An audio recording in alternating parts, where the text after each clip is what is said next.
కమాల్ అద్వాన్ hospital ప్రస్తుతం Hamas తీవ్రవాదుల చెరలో ఉన్నటువంటి పాలస్తీనాలో ఉన్నటువంటి అక్కడ ఉన్నటువంటి హాస్పిటళ్ళు, స్కూళ్ళు, యూనివర్సిటీలు, అట్లాగే శరణార్థి శిబిరాలు, రక్త బ్యాంకులు అన్నిట్లలో కూడా ఉండేది Hamas తీవ్రవాదులే.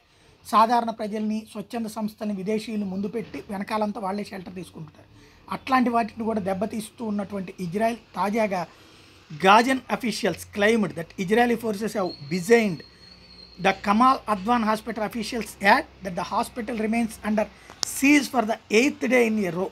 Gaza's health ministry claimed that Israeli occupation forces are gathering men, including the staff, in the courtyard of the hospital. ఇది ఆ హాస్పిటల్ని ఇజ్రాయెల్ వాళ్ళు కిడ్నాప్ చేసేసారు. అందులో ఉన్న పబ్లిక్ని అందరినీ కూడా పెట్టేశారు. 8 రోజుల నుంచి వాళ్ళ చేరలో ఉందని చెప్పి హమాస్ తీవ్రవాదుల తరఫున హాస్పిటల్ వాళ్ళు చెప్తున్నారు. అంటే అందులో అంతమంది తీవ్రవాదులు ఉన్నారు.